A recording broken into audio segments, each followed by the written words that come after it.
Tonight, the brutality of the Russian invasion of Ukraine has been staggering, but the warped ideas behind it have been plain to see. We'll introduce you to the twisted but influential intellectual who's been called Putin's brain. And the January 6th news keeps coming, but none of it seems to touch Donald J. Trump. Will he ever face charges? I'll ask renowned law professor Lawrence Tribe. Plus, my conversation with actor and comedian Asif Mandvi about the absurd double standard in how refugees are treated around the globe. Oh, and about his new show.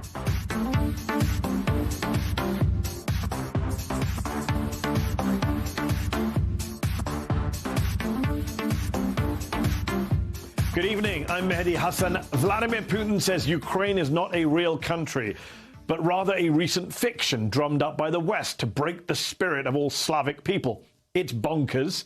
He says the Ukrainians are really little Russians who deserve to be united with their countrymen and protected against the existential threat of Western liberalism and the woke globalists who control it.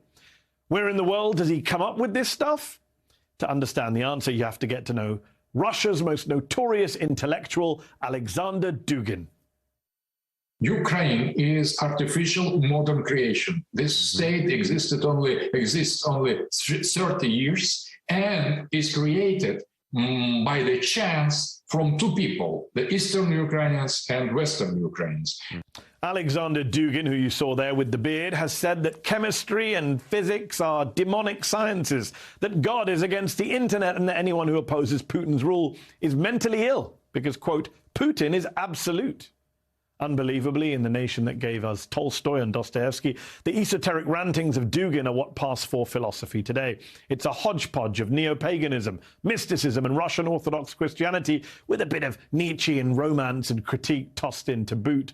But his words keep magically appearing in the mouths of top Russian officials and even far-right Americans who love the way Putin does business, like Steve Bannon.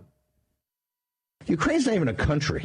It's kind of a concept. It's not even a country. So when you talk about sovereignty and self-determination, it's just a corrupt area where the Clintons have turned into a colony where they can steal money out of. Dugin's antics and his access to the politically powerful in Moscow have led some tabloids to call him Russia's new Rasputin. Back in 2014, Foreign Affairs magazine even called him Putin's brain. That's all a bit hyperbolic, but Dugin and his bizarre ultra-nationalist, some would say fascist ideas and their origins matter. A lot. First, because he's so typical of our era where crass authoritarian propaganda is being laundered and spread by far-right think tankers in many countries, including the US.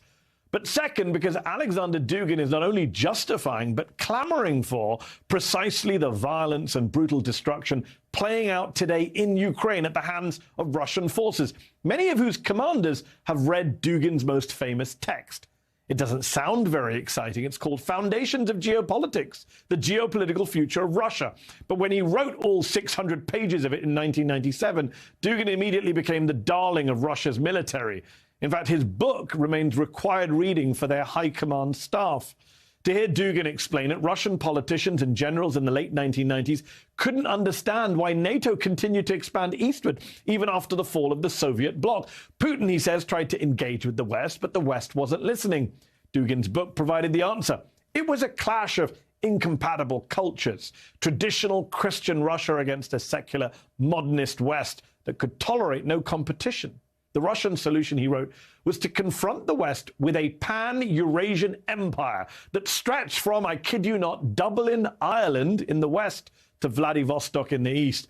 The idea of Eurasianism is not unique to Dugin, but his formulation has a uniquely Russian flavor, a Russian traditionalist flavor. That is to say, a theocratic, Moscow-led empire that will fight against a tyranny of Western democracy, human rights, and respect for LGBTQ people. No, really, here he is recently on a right-wing American podcast explaining who his real enemies are. I think that liberalism is genocide. It's philosophical, cultural, technological, and social genocide. Yes. And that is conscious. They know what they do because they are maniac. They belong to the anti-church. And they're pursuing their agenda. When we are dealing with liberals, we we are dealing with possessed people. They are demonically possessed, totally crazy, as Biden, Kamala Harris, Soros, Bill Gates, all this big finance, big pharma, this controlling society with. Having already determined that liberals are inhuman monsters, Dugin adds that their insistence on one person, one vote and inviolable human rights for all are just Western chauvinism. If we say democracy optional, just optional is the end of any kind of discussion. But that is pure imperialism. But liberals know already the answer. They know everything because they totally maniacs. They follow their cult, their crazy totalitarian cult that is sect, globalist. And the human rights theory is the weapon of this sect. Because what we Russians consider to be human is different from what Biden or Kamala Harris thinks. Yes, we know. We have seen how Russian forces treat Ukrainians in recent weeks as less than human, with unspeakable atrocities and apparent war crimes adding up. Authorities in the still besieged city of Mariupol said 5,000 civilians have been killed there, as officials outside of Kyiv find more dead in the wake of a Russian withdrawal there. Despite all of that, Alexander Dugin remains sanguine about the Russian aims as its invasion of Ukraine continues. Without Ukraine, Russia cannot become once more the empire. With Ukraine inside of Russian zone of control, it will become empire once more. That is a kind of law, nothing personal. This war or military operation, special military operation in Ukraine is about that. It is about geopolitics. Nothing new for Alexander Dugin, who has called for the absorption of Ukraine's Little Russia into a greater Russian empire for years. He blamed the US when Ukrainians overthrew pro-Russian President Viktor Yanukovych in 2014. Dugin backed pro-Russian separatists in eastern Ukraine, calling for them to fight the new Kyiv government. Such people, he told Russian TV, must be killed. After those comments, students at Moscow State University successfully petitioned to have him dismissed. Dugin has also helped drive Kremlin talking points that Russia is denazifying Ukraine, which is especially weird since Dugin has fascist ties himself. After the Soviet Union fell, he co-founded the National Bolshevik Party, which sought to unite disillusioned communists and fascists under one banner. Its motto was "Russia is everything, the rest is nothing." And Dugin fleshed out that philosophy in a 1997 essay titled "Fascism, Borderless and Red." Quote, "The Russians are longing for freshness, for modernity, for unfeigned romanticism, for living participation in some great cause. They will build and destroy, rule and fulfill orders, conduct purges of the enemies of the nation and tenderly take care of Russian elderly and children. Not a faded, brownish, pinkish national capitalism, but the blinding dawn of a new Russian revolution. Fascism, borderless as our lands and red as our blood." Kind of sick stuff, to be honest. Dugin's demagogic conspiracy theories posing as political philosophy are key to understanding a far-right inferiority complex that extends from the Kremlin to the fever swamps of the American far-right. It's the kind of dehumanizing garbage that motivates the pillaging of Ukraine and gives Putin a kind of pretend ideological motivation. But if enough people globally continue to buy into this garbage, this neo-fascism, this illiberalism, how far and how wide could the violence spread? Joining me now are Marlene Laruelle, Director of the Institute for European, Russian and Eurasian Studies at George Washington University and an expert on Alexander Dugin and Russian nationalism, and Ben Teitelbaum, Associate Professor at the University of Colorado Boulder and author of War for Eternity, Inside Bannon's Far-Right Circle of Global Power Brokers. Thank you both for joining me tonight. Ben, let me start with you. It's fair, is it not, to tie what is going on in Ukraine today to the pretty fascistic ideas that Alexander Dugin has been pushing in Moscow for years now? I think if you listen to the motivations that came from Vladimir Putin in the speech that he gave before the invasion, I do think that you hear echoes of the worldview that Alexander Dugin has been spreading in Russia for quite some time, and which you aptly summarized in your introduction. There is, in the minds of a great number of Russian elites, a sort of spiritual mandate, deep cultural claim on Ukraine that transcends the bounds of political boundaries today, and that has these deeper roots that you described. And I would add to that as well the desire to see Russia isolated in a sense from the rest of the world, which could be a consequence of these sanctions that are coming. That too belongs to a worldview that Putin has spread that looks not for globalization, not for universalism, but instead for the isolating and the creating a world of small islands where Russia still has domain over its former territories, yes, of the Soviet state. All of that you could describe as a brand of Duginism. Marlene, I don't want to add to a chorus of voices that overstates the influence of a single philosopher, but Dugin has had an impact, especially on the Russian military, has he not? He has occasionally branded himself in interviews as a special representative of the Russian president, and many of his beliefs dovetail with official Russian talking points. And it's not just his ideas, it's him saying stuff like, kill, kill, kill Ukrainians.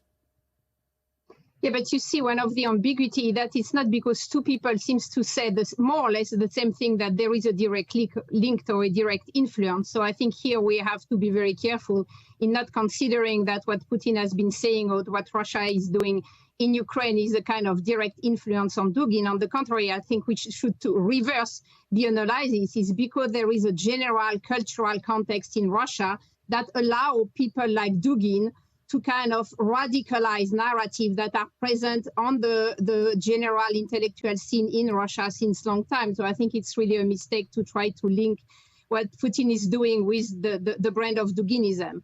But to go back on your question on Dugin's influence in the military, indeed, at the end of the 90s, he was clearly influential among some circles of the Russian military. But it was for a relatively short period of time between the mid-90s to the mid-2000s. Since then, his books are no more mandatory. There have been a lot of other authors who have been discussing how Russia should become again a great power without having all the radicalism of Dugin. So here also you have to take into consideration the timing. What happened 15, 20 years ago is not what is happening now. It's a much more complex picture now with other intellectuals or other element of influence that have been pushing Putin's decisions that have nothing to do with Dugin.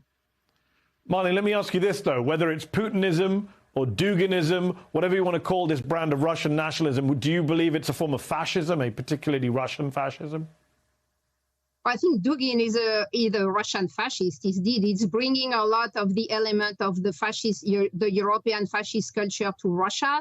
He has been Russifying this narrative to make it compatible with the Russian cultural framework. And he himself, as you were mentioning a few minutes ago, has been branding himself as a fascist in the 90s. He's not doing it anymore now because it's culturally difficult to do in Russia. If we want to discuss if Russia now is a fascist country or fascist regime, I think we should be much more careful. There are clearly elements, especially since the invasion of Ukraine, the input in speech or in speeches of other officials or media experts that bring fascist elements very clearly, but I wouldn't put that definition on the whole Russian state as a structure.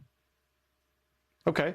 Ben, Dugin doesn't just have influence in Russia, of course, as I pointed out in the introduction. His writing has had influence on the far right here in the US. You have Steve Bannon and people like the white nationalist Richard Spencer invoking his name, right? Yes, absolutely. Bannon and Alexander Dugin met actually in 2018 in November in Rome.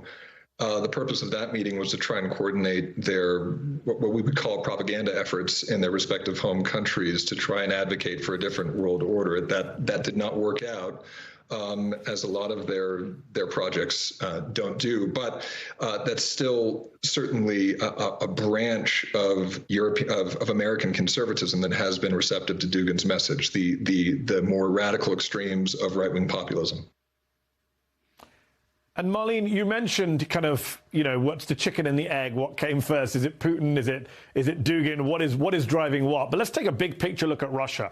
How do you go from the Soviet Union and the fall of the Soviet Union in such a short space of time, relatively speaking, to an arch-conservative, religious-based, illiberal politics dominating a lot of Russia? Because for a lot of Americans today, the particulars of a declining world power rapidly turning away from democracy and towards autocracy feels sadly relevant.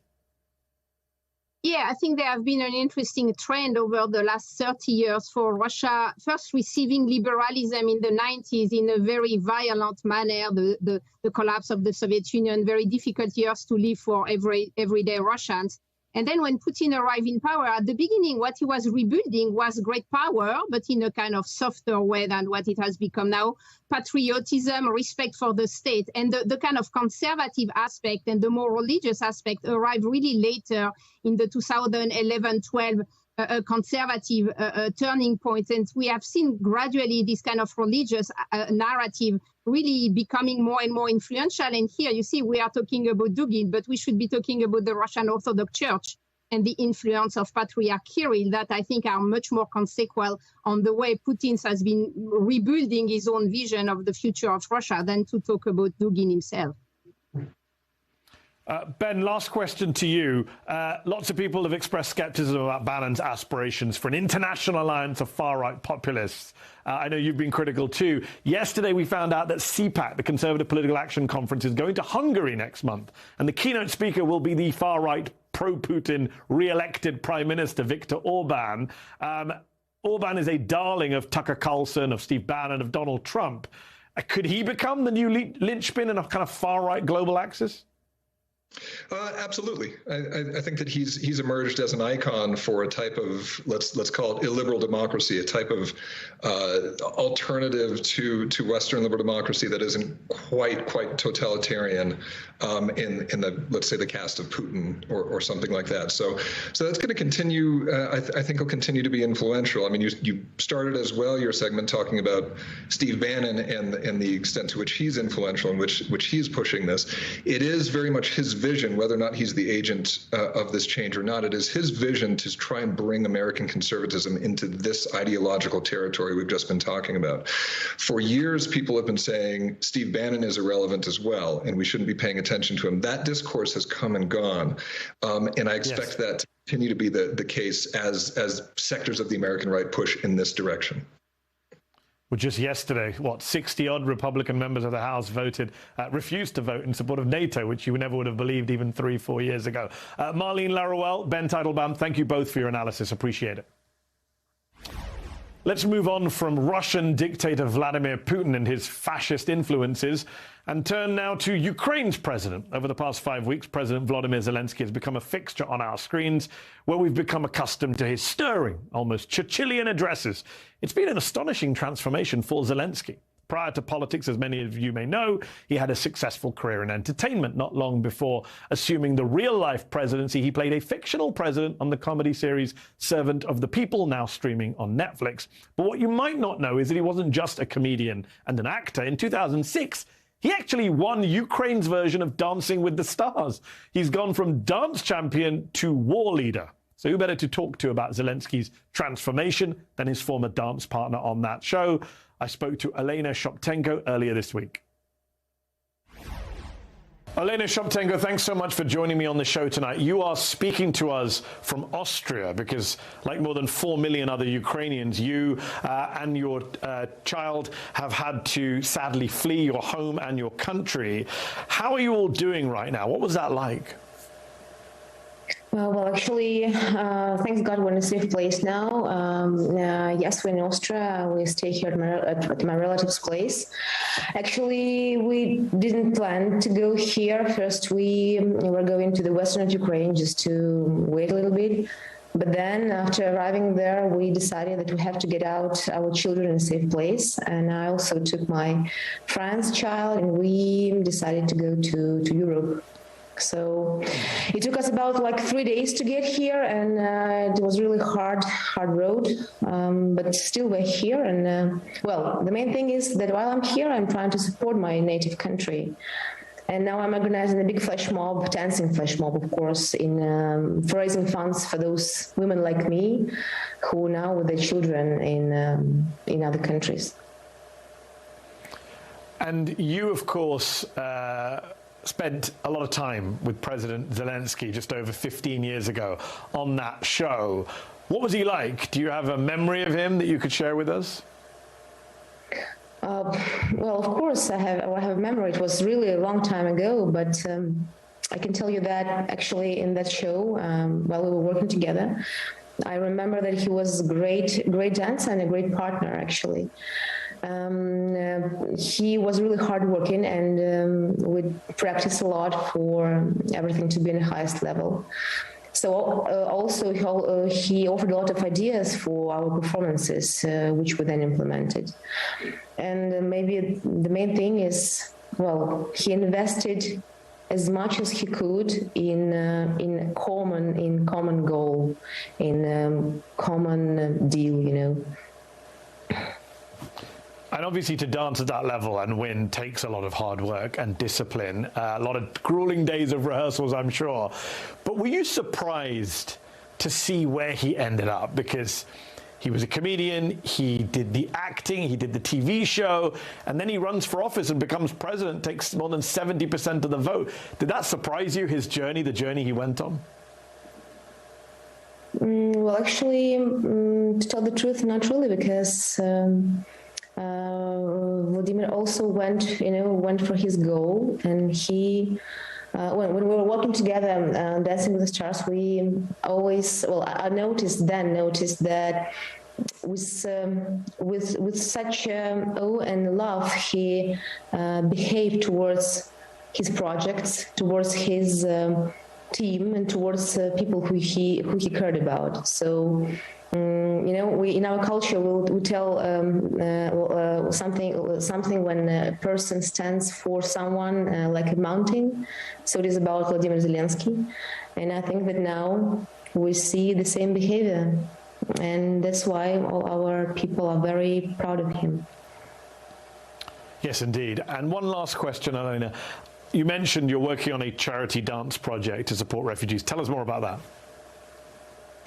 Well, all my colleagues all over the world who are now like refugees, we all try to do something for our people, first of all, for our army also, and now with one of the channels in here in Austria, and we're now one of the charity organizations of Ukrainian youth, we're organizing a big dancing performance in a square, in a Vienna square, to raise funds for those, like for people, for just simple people, for women with children like me, for different so for everything we can do, because it's the main thing, because a lot of people are dying, a lot of people are suffering from this really big tragedy, and like everything that we can do with our skills we're making here for helping our nation now. Alena Shoptenko, we will have to leave it there. Thank you so much for your time, and please do stay safe. Still to come, hundreds of people were charged in the attack on the Capitol on January the 6th. But there's one person that seems destined to evade any semblance of accountability for anything he's done over the past 5 years. Is there any reason to think that might change when it comes to Donald J. Trump? I'll ask the legendary constitutional law expert Lawrence Tribe on the other side of this short break. Don't go away. And we fight. We fight like hell. And if you don't fight like hell, you're not going to have a country anymore. For anyone under investigation who has not been given the nickname Teflon Don, the last week would be considered a bad one, very bad indeed. On March 28th, a federal judge said it was more likely than not that Trump committed felony obstruction in trying to overturn the results of the 2020 presidential election. On March 29th, Watergate reporter Bob Woodward was among those in the Washington Post, revealing the existence of a reported 7-hour gap in Trump's January 6th White House phone log, a gap that covered the entire length of the insurrection that day. Funny how that works, isn't it? Also on March 29th, the New York Times reported that investigators are zeroing in on then-President Trump's actions before the Capitol was attacked on January 6th, specifically his "It will be wild" tweet, looking at it as a possible call to action to extremists. On March the 30th, the Washington Post reported the DOJ was expanding its probe into Trump's inner circle and how the 1-6 rally was funded. Meanwhile, 2 members of Trump's family voluntarily testified before the 1-6 committee in the past week, his son-in-law Jared Kushner and darling daughter number 1, Ivanka. The former White House senior advisors did not invoke privilege, and they reportedly answered questions for more than 6 hours each. Just yesterday, we learned that the committee reportedly now has its hands on more than 100 emails that Trump's legal advisor, John Eastman, tried to keep secret. He failed. While today a federal court took a cheese grater to Steve Bannon's defense ahead of his trial for contempt of Congress. Bannon said he was just listening to his lawyer when he cited executive privilege and defied a congressional subpoena. But a district court judge said that defense is not available in this case because of precedent. Drip, drip, drip. On and on it goes. And yet the question remains, when, if ever, is Donald Trump going to be held accountable? The New York Times reported that even President Biden has grown frustrated with Attorney General Merrick Garland, saying privately, if not to Garland directly, that he wanted Mr. Garland to act less like a ponderous judge and more like a prosecutor who is willing to take decisive action over the events of January the 6th. Don't we all, Mr. President? Don't we all? And that's just at the federal level. What about local investigations? In New York City, one of two prosecutors who led Manhattan's probe into Trump's alleged financial crimes and quit in protest over the new DA Alvin Bragg's decision not to pursue the case, says they had planned to pursue charges because they believe Trump to be guilty of, quote, numerous felonies. D.C. Attorney General Karl Racine announced in mid-February that the case his office was investigating against the Trump inaugural committee would be going to trial in September. Meanwhile, in Georgia, it's now been a couple of months since Atlanta area District Attorney Fani Willis received approval in January to seat a grand jury with subpoena power in her office's investigation of Trump for trying to overturn Biden's win in the Peach State. The grand jury will be seated next month. It's possible the grand jury won't wrap up its work until spring of 2023, next year.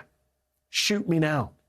Normally what happens is that every revelation that's damaging to the subject of a probe brings an investigation one step closer to charges being filed. But when Donald Trump's involved, the only thing that seems to happen is that each new story brings me one step closer to losing all faith in both the U.S. political and justice systems. Joining me now is someone I hope can shed a lot more expert light on all of this. Lawrence Tribe, Emeritus Professor of Constitutional Law at Harvard and co-author of To End a Presidency, The Power of Impeachment.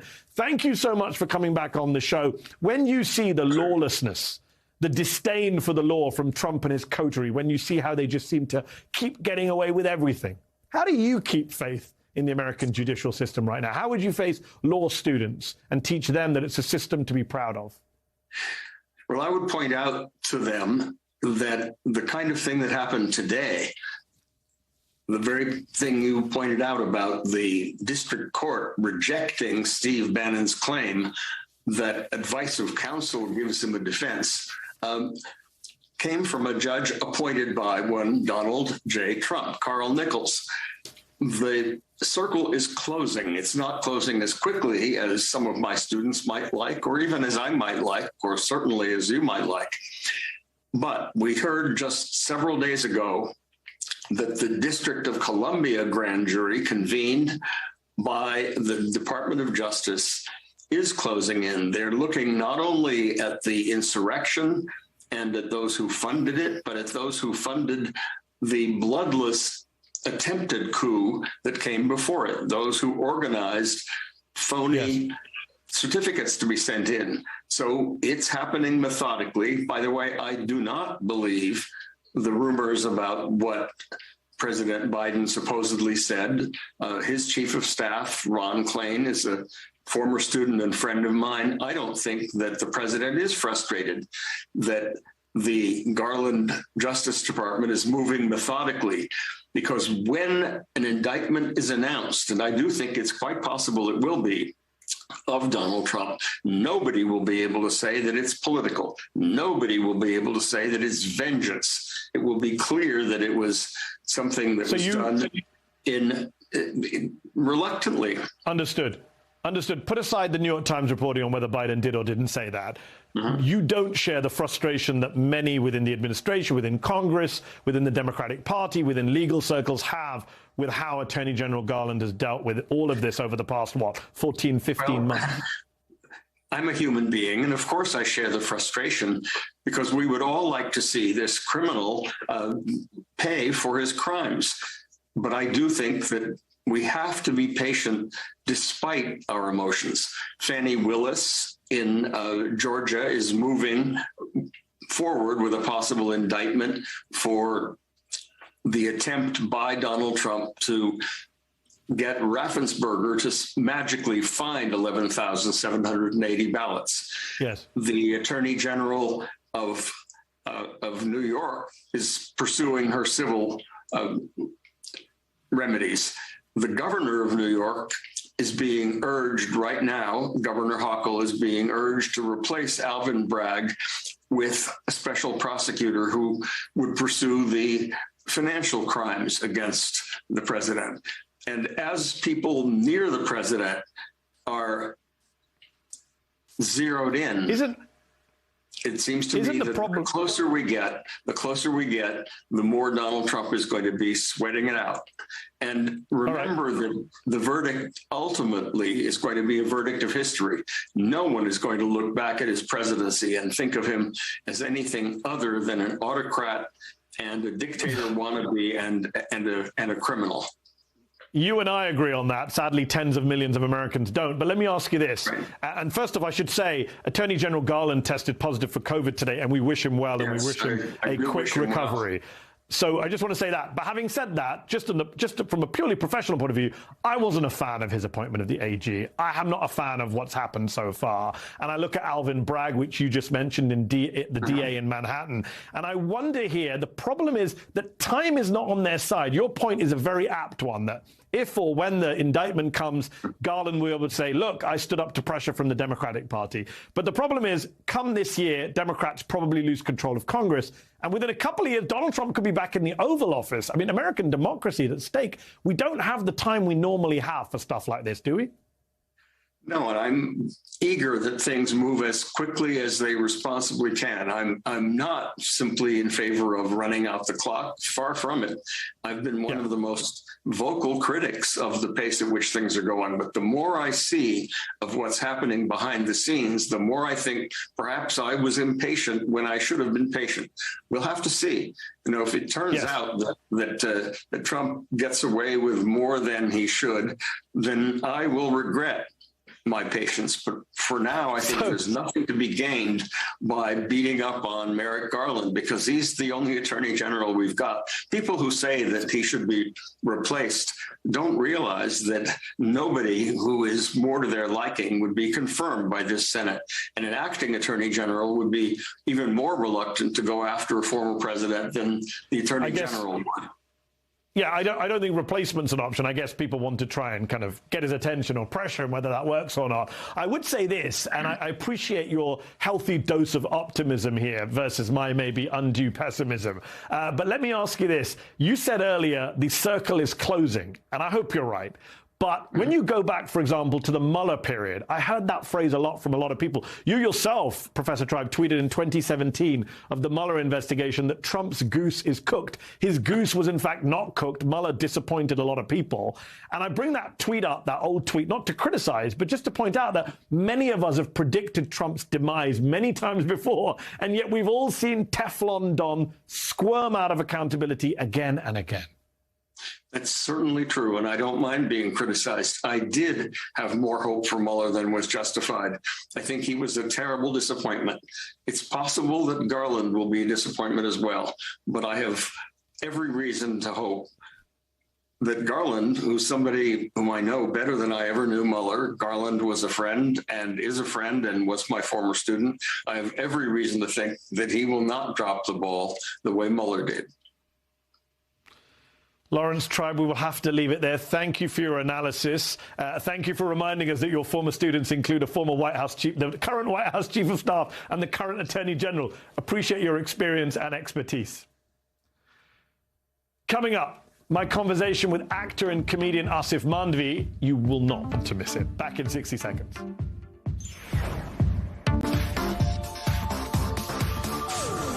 Since the start of the Russian invasion, more than 4 million refugees have fled Ukraine. Most of these refugees are being sheltered in neighboring European countries. The U.S. has announced plans to take in up to 100,000 of them and provide $1 billion in new humanitarian aid.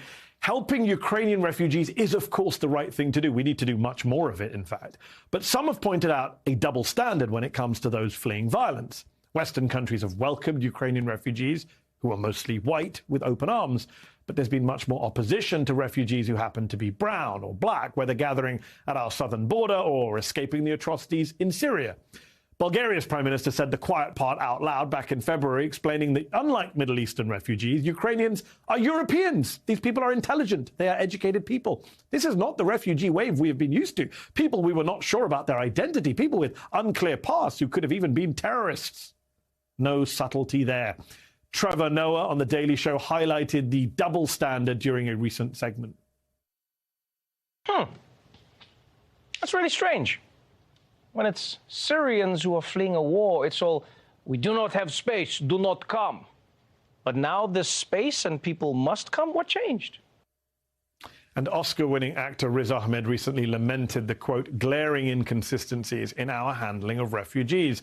My next guest has also spoken out extensively on race, cultural stereotypes and Islamophobia. Asif Mandvi may be best known for his work on The Daily Show, where one of his beats was senior Muslim correspondent. I remember it fondly. He also won a Peabody Award for his web series Halal in the Family, and he's one of the stars of the Paramount Plus drama Evil, and is currently the host of Would I Lie to You on the CW. Asif Mandvi joins me now. Asif, thanks so much for coming back on the show. Appreciate it. So much of your humor and writing has been about Islamophobia, about stereotypes of brown people. What have you made of the different attitudes towards Ukrainian refugees compared to ones from Mexico or the Middle East or Africa? I mean, this double standard is not new, right? This double standard has always sort of existed in our world. You know, when there's a double standard when it comes to brown and black people versus white European America, you know, like even if like you have this refugee situation where, you know, all these countries that at one point didn't have room for all these Syrian, Middle Eastern refugees. And now they miraculously do have room. And I think you should, by the way, I think it's a good thing that they're taking in these refugees. I think all these refugees should have been taken in. But there is an inherent double standard. There's an inherent double standard. You know, James Baldwin said it a long time ago. When brown and black people rise up against invaders into their country, they're seen as insurgents or terrorists. You know, you can see it in Afghanistan or Iraq. When the Ukrainians rise up against a foreign invader, they're seen as heroes. And so, you know, this double standard has existed in our world and continues to exist. You know, and the quote that you just posted, I forget from whom, but one of the world leaders. I mean, it couldn't be more clear, right? It just couldn't be more. Yeah. He's not really hiding the truth there. Indeed. The Bulgarian Prime Minister doing a Trump and saying the quiet part loud. Asif, you came to prominence on The Daily Show satirizing American news coverage. How would The Daily Show's Asif Mandvi have handled the outsized media coverage following Will Smith's Oscars slap? How do we reconcile the media's ludicrously over-the-top coverage of that versus the refugee situation at the border or mass starvation in Afghanistan or the climate crisis?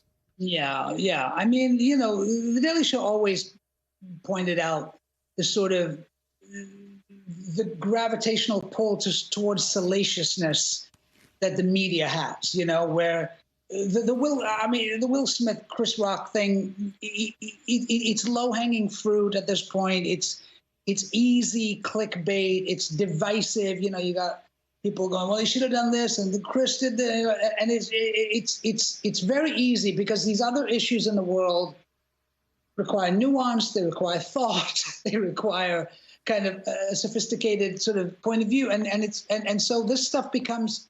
I mean, I admit, like, I clicked on it for a week as well, like every time I read about it. And that's what they want you to do. But, you know, then turning it into more than it is sometimes dangerous. You know, it's two big celebrities who got into a very public fight. And that's it. That's what happened, you know, and we take what we learn from it and we move on. But it seems to me that, like, sometimes the media will milk this for as far as it goes, and we're, you know, we're kind of we get drawn into it because it is low-hanging fruit. There were the hot takes in the New York Times and elsewhere trying to link the slap to Joe Biden or to Ukraine, which was more clickbaity. Yeah, exactly. Let's talk about your new show, Would I Lie to You, which is adapted from a British TV show. In an interview about the new show, you said, as a person of Indian descent, I couldn't be happier to finally steal something from the British, which is someone who is both... As someone who is both of Indian descent myself and British, that made me laugh. Tell us about the show and its British origins.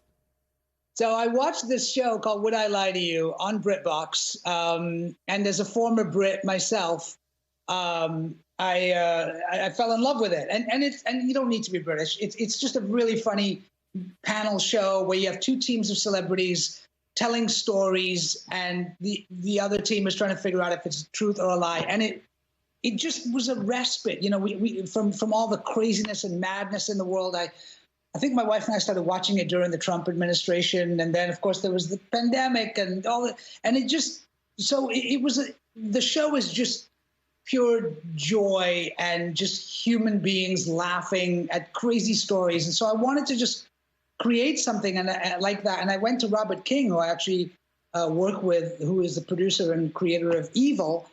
And he and Michelle said, why don't we do this in America? They fell in love with the British show as well.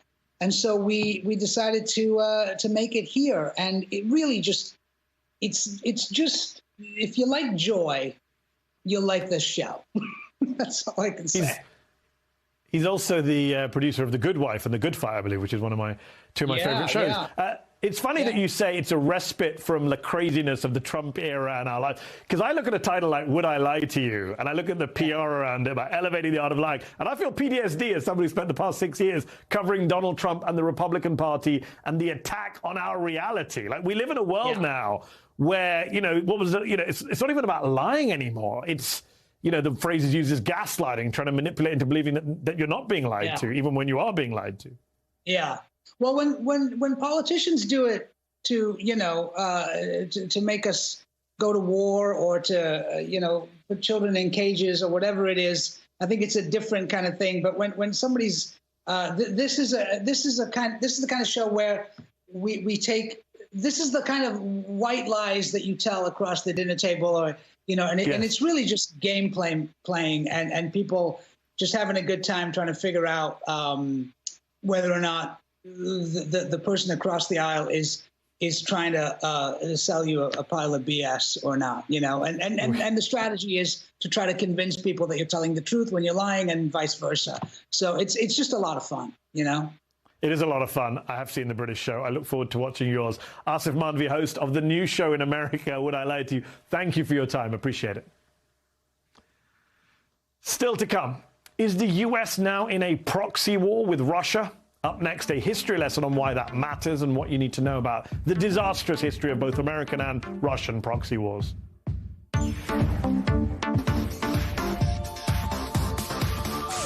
As Ukraine and Russia search for a peace framework that both sides can agree to, there is another side that will have a big say in what any sort of diplomatic deal might eventually look like: NATO.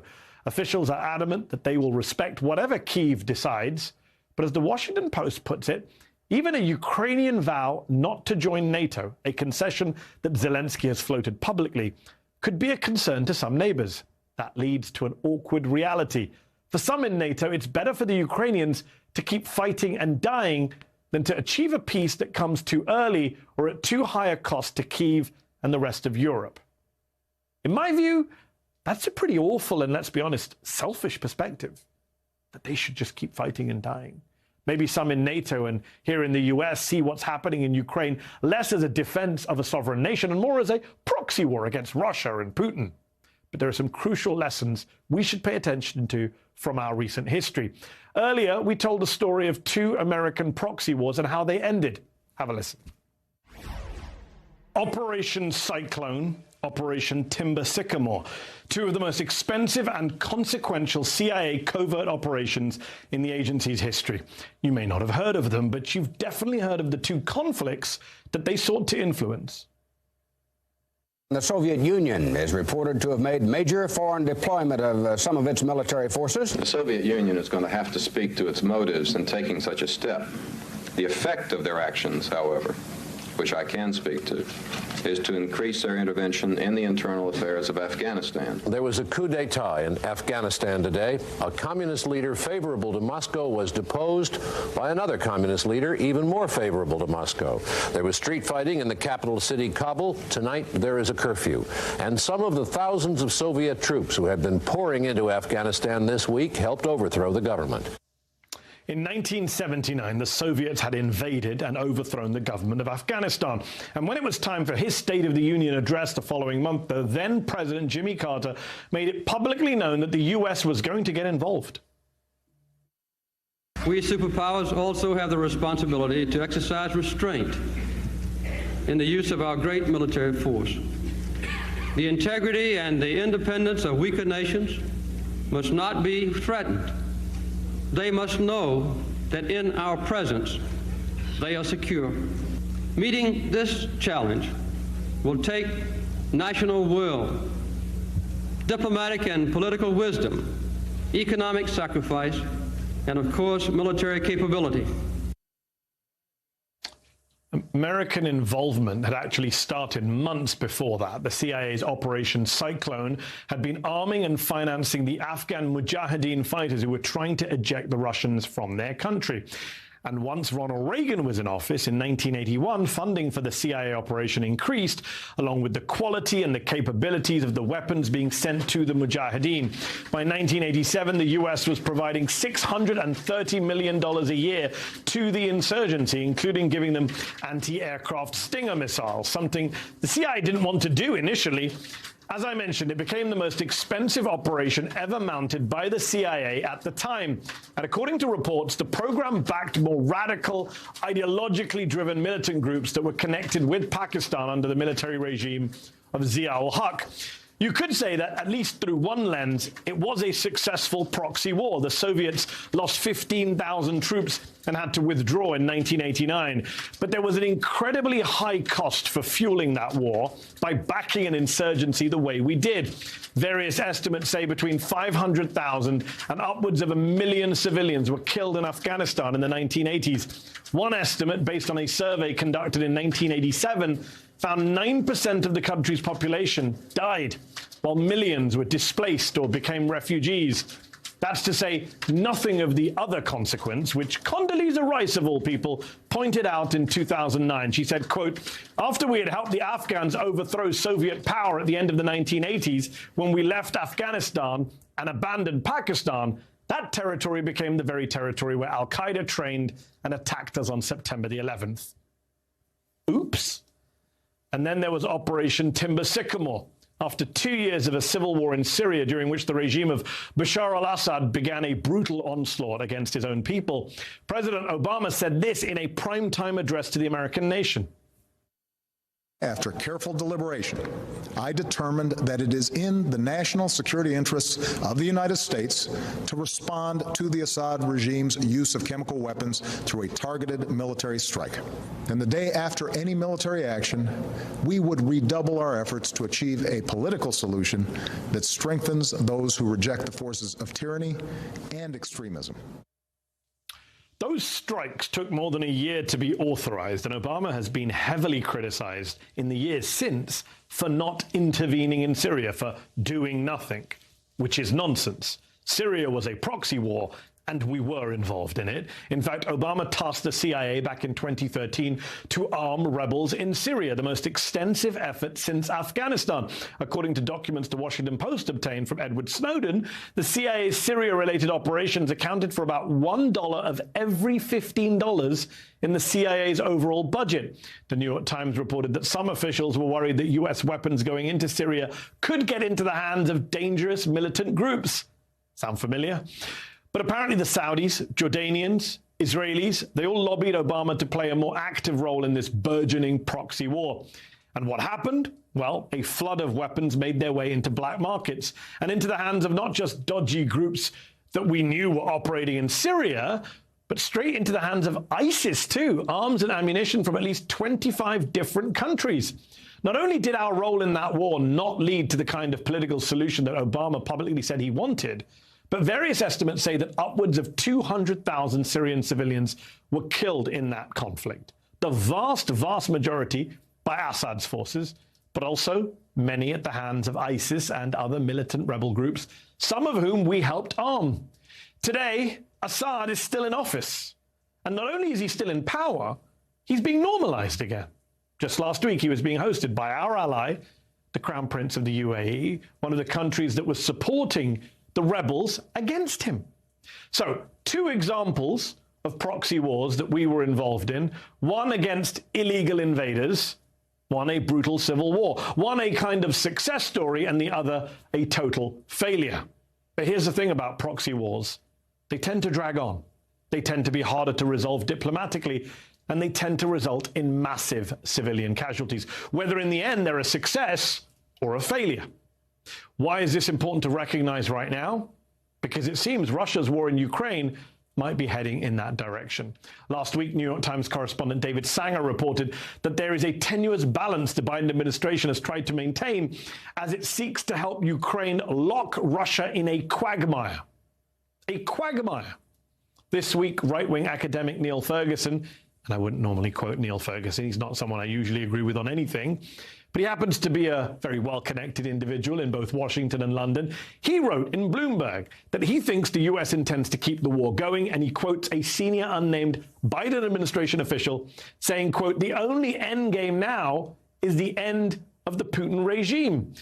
And the same goes for the British, he says. Ferguson refers to senior UK officials and says there is a belief that, quote, "the UK's number one option is for the conflict to be extended and thereby bleed Putin." Extend the conflict. Bleed your enemy. This isn't from a new playbook. At the start of the Soviet invasion of Afghanistan, the US had also reportedly talked with other countries about making it as expensive as possible for the Soviets to continue their efforts. As my colleague Ayman Mohyeldin said to me on this show on MSNBC on Sunday, what is our aim here? What should it be? Are we trying to protect Ukraine or defeat Russia? Because those aren't necessarily the same things. For a lot of people, they are the same thing. But the only options on the table aren't Ukraine defeats Russia and Vladimir Putin is toppled, or Kyiv falls and we then back a Ukrainian insurgency against Russian occupiers. Bleeding Putin and Moscow will come at the cost of Ukrainian civilians. There's no doubt about that. We have a pretty awful record, too, when it comes to proxy wars, even the ones we win. So maybe, just maybe, we could focus a bit more on a diplomatic solution to the conflict and a little less on planning for a long, drawn-out insurgency. And look, there is no doubt that Ukraine has been treated horrifically by Russian invaders to a kind of brutality and inhumanity that no people or sovereign nation should have to endure. And they have every right to want the West to give them arms and support. They may want to fight an insurgency and not compromise, not do a deal. And they have that right. Of course they do. But the rest of us have to learn some lessons from history. We have to be fully aware of both the pros and the cons of flooding a conflict zone with weapons.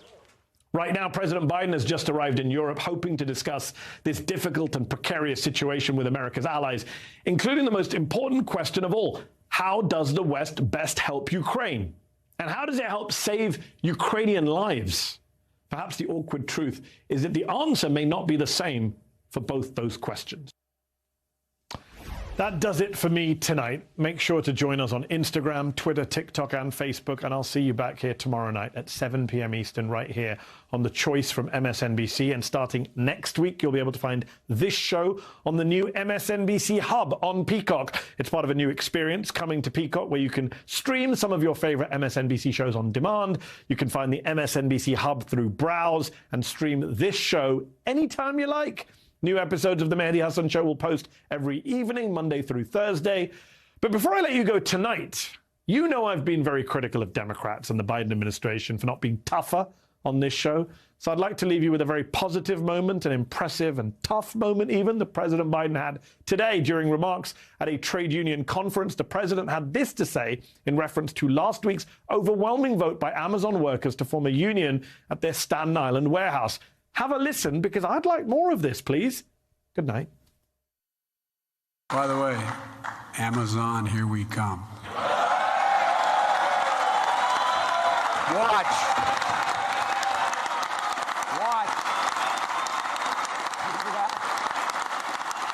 Well,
Welcome to the show. I'm Zerlina Maxwell. The U.S., along with our NATO and G7 allies, have one stated goal in their efforts to hold Russia accountable for the atrocities it's committed in Ukraine. It's to, quote, send Russia further down the road of economic, financial, and technological isolation. Today, we got new insight into what exactly that looks like. First, the United States will impose full blocking sanctions on Sberbank, by far the largest financial institution in Russia, and Alfa Bank, its largest private bank. We're locking down. Hi, I'm Mehdi Hasan. Thanks for checking out our channel on YouTube. You can see more of the Mehdi Hasan Show by clicking on any of the videos on this screen, and make sure you subscribe below to stay up to date on the day's biggest stories. Thank you for watching.